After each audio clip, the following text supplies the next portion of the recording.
The Thief of Smells. A Tale from America.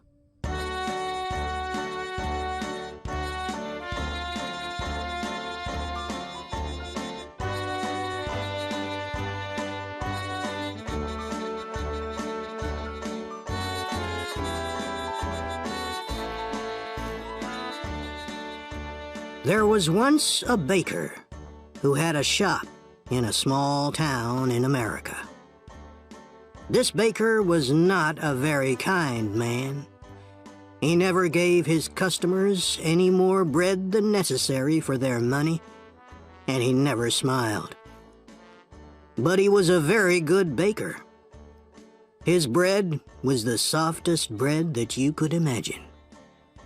Sometimes, customers paid for their bread and started eating it there in the shop. And his cakes, his cakes were really delicious. People came to his shop from all over town. When they walked down the street, they smelled the baker's wonderful bread and his delicious cakes, and they walked right into his shop. But not everyone came inside. Some people just stood outside the shop smelling and looking in through the windows. The baker didn't like this. Their stomachs are full of the smell of my bread. I'm giving them a free lunch, and I get nothing for my hard work, he said to himself. Perhaps there's some way to put those delicious smells in bottles. Then I can sell them, just like I sell my bread. One winter morning, very early, the baker was in his shop, making bread. He wasn't singing happily while he worked.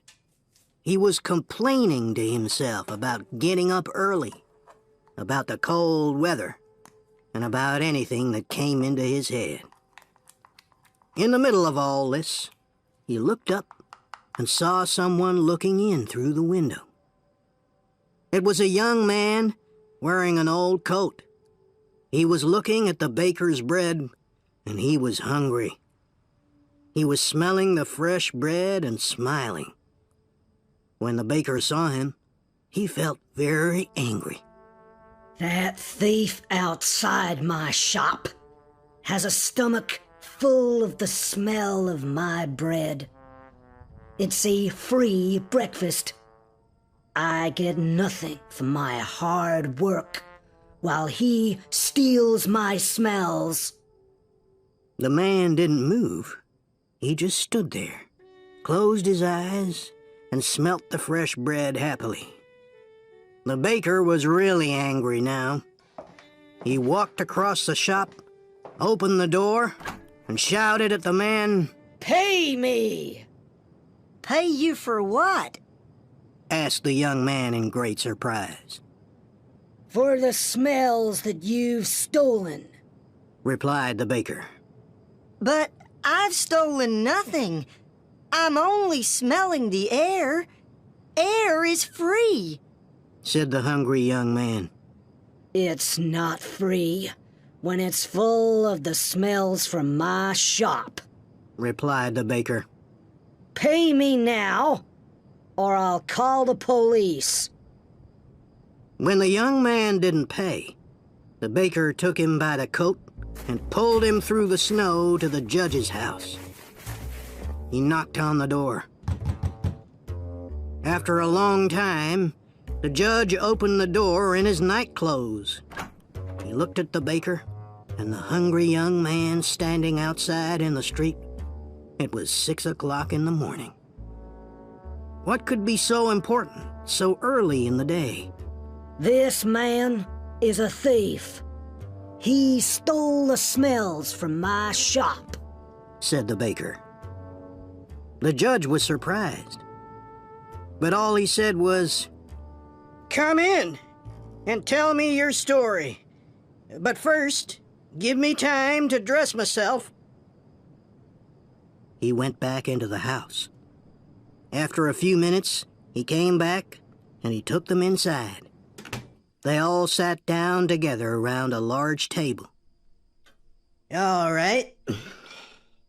Tell me everything.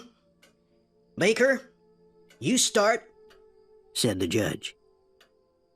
He listened quietly. First, the baker told him all about the hungry man who stole all his smells. The judge went on listening. Then the young man told him that air was free and that any man could have as much as he wanted. When they finished telling their stories, the judge was silent for a few minutes. The baker started telling him again of how the other man took all his smells without paying. "Stop. Be quiet. I've decided what we'll do," said the judge. "Young man, do you have any money?" The young man put his hand in his pocket and took out a few coins. He showed them to the judge and said, Sir, this is all the money that I have in the world. "Give those coins to me," said the judge. The young man put them into the judge's hand. "I've listened carefully to both your stories," began the judge. "It's true that the smells were coming out of the baker's shop, and these smells belonged to the baker. And it's also true that this young man took those smells without paying for them. And so I say that the young man has to pay the baker for the smells that he took."